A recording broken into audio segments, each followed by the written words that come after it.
విద్యారంగ సమస్యలు పరిష్కారం కోరుతూ తహసీల్దార్ కార్యాలయం ముందు ఏఎన్ఎస్ఎఫ్ విద్యార్థి సంఘం ఆధ్వర్యంలో మంచిర్యాల జిల్లా జన్నారం తహసీల్దార్ కార్యాలయం ముందు ధర్నా చేపట్టారు. మండల కేంద్రంలోని తహసీల్దార్ కార్యాలయాన్ని బుధవారం విద్యార్థులతో ముచ్చటించి ధర్నా చేశారు. ఆ తర్వాత ఆఫీస్ సీనియర్ అసిస్టెంట్ గణేష్ కి పలు డిమాండ్లతో కూడిన వినతి పత్రాన్ని ఆయన అందజేశారు. ఈ సందర్భంగా ఆయన మాట్లాడుతూ మండలంలో ప్రభుత్వ డిగ్రీ కాలేజీ ఏర్పాటు చేయాలన్నారు. కొన్నేళ్ల నుండి డిగ్రీ కాలేజీ డిమాండ్ ఉన్నా అధికారులు పట్టించుకోవడం లేదని, ప్రభుత్వ డిగ్రీ కాలేజ్ లేకపోవడం వల్ల ప్రతి ఏటా ఇంటర్మీడియట్ పూర్తి చేసుకున్న సుమారు 300 మంది విద్యార్థులు డ్రాప్ అవుట్స్ గా మిగులుతున్నారని ఆయన ఆవేదన వ్యక్తం చేశారు. రాష్ట్రంలో దాదాపుగా 3 ఏళ్ల నుండి ఫీజు బకాయిలు విడుదల కాక విద్యార్థులు అనేక అవస్థలు ఎదుర్కొంటున్నారని, ముఖ్యమంత్రి స్వయంగా పిసిసి రాష్ట్ర అధ్యక్షునిగా ఉన్న సమయంలో ఇప్పుడు ఉన్న స్కాలర్షిప్స్ పెంచి విద్యార్థులకి ప్రస్తుత ధరలకు అనుగుణంగా అందిస్తామని మాట ఇచ్చి అధికారంలోకి వచ్చాక మాత్రం దాన్ని విస్మరించారని ఆయన గుర్తు చేశారు. విద్యారంగంలో పలు సమస్యల్ని విద్యార్థులు ఎదుర్కొంటున్న విద్యాశాఖను తమ వద్ద ఉంచుకున్న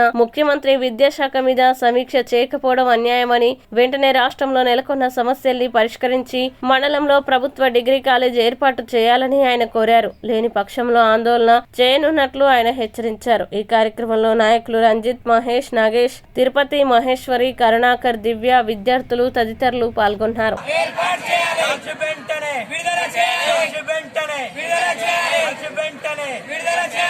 డిగ్రీ కళాశాల ఏర్పాటు చేయాలి.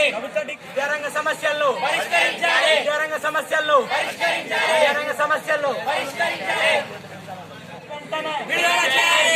వెంటనే ప్రభుత్వ డిగ్రీ కళాశాల ఏర్పాటు చేయాలి. ప్రభుత్వ డిగ్రీ కళాశాల ఏర్పాటు చేయాలి. ప్రభుత్వ డిగ్రీ కళాశాల ఏర్పాటు చేయాలి. విద్యాశాలను పరిష్కరించాలి. విద్యారంగ సమస్యలను పరిష్కరించాలి. విద్యారంగ సమస్యలను పరిష్కరించాలి. ప్రభుత్వ డిగ్రీ కాలేజ్ ఏర్పాటు చేయాలి. ప్రభుత్వ డిగ్రీ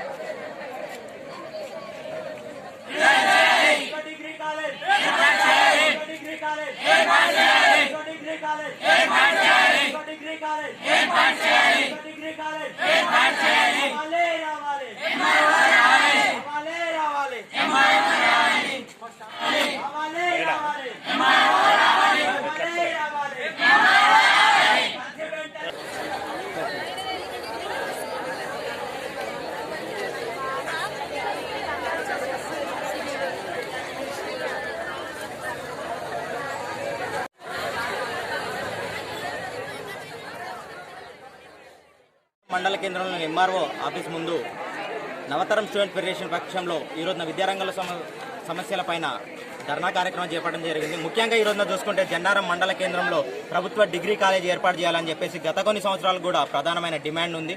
దాన్ని అధికారులు పెడచెవిన పెడుతూ దాన్ని అసలు పట్టించుకోకుండా ఈ రోజున ముందుకు పోతున్న పరిస్థితి చూస్తున్నాం.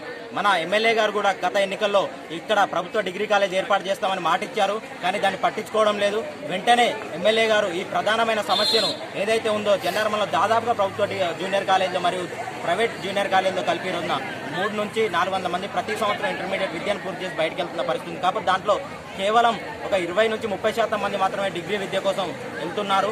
ప్రభుత్వ డిగ్రీ కాలేజ్ లేకపోవడంతో దాదాపుగా 80% మంది డ్రాప్అవుట్స్గా మిగులుతున్నారు. కాబట్టి వెంటనే ప్రభుత్వ డిగ్రీ కాలేజ్ను జన్నారం మండల కేంద్రంలో ఏర్పాటు చేయాలని చెప్పేసి ఈరోజున ఎన్ఎస్ఎఫ్ పక్షాన డిమాండ్ చేస్తున్నాం. దాంతోపాటు ఈరోజున రాష్ట్రంలో ప్రధాన సమస్య అయినటువంటి పెండింగ్ స్కాలర్షిప్ మరియు రియంబర్స్మెంట్ కూడా గత 4 సంవత్సరాల నుంచి కూడా పెండింగ్లో ఉంటుంది. దాన్ని వెంటనే విడుదల చేయాలని చెప్పేసి లేని పక్షంలో ఆందోళన కార్యక్రమాలు చేపడతామని తెలియజేస్తూ, అయితే ఈ రోజున మన ముఖ్యమంత్రి గారు పిసిసి అధ్యక్షునిగా ఉన్న సమయంలో వాళ్ళ మేనిఫెస్టోను ఖురాన్, భగవద్గీత, బైబిల్తో పోల్చుతూ ఒక మాట చెప్పారు విద్యారంగానికి సంబంధించి. ఇప్పుడున్న స్కాలర్షిప్ విద్యార్థులకు సరిపోతలేవు, ప్రస్తుత ధరలకు అనుగుణంగా వాటిని పెంచి మేము స్కాలర్షిప్ అందిస్తామని చెప్పారు. అది ఇప్పుడు ఎట్లుందంటే వాళ్ళది బోగస్ మేనిఫెస్టో అని ఇక్కడే తేలిపోతుంది. స్కాలర్షిప్ పెంచడం పక్కన పెడితే ఉన్న స్కాలర్షిప్స్ కూడా దిక్కులేదు. ఈ రోజున కొన్ని వేల స్కాలర్షిప్ పెండింగ్లో ఉంటున్నాయి. ఈ రోజున రియంబర్స్మెంట్ మరి స్కాలర్షిప్ విడుదల కాక ప్రైవేట్ యాజమాన్యాలు కళాశాలను మూసివేసే పరిస్థితి కూడా నెలకొంది.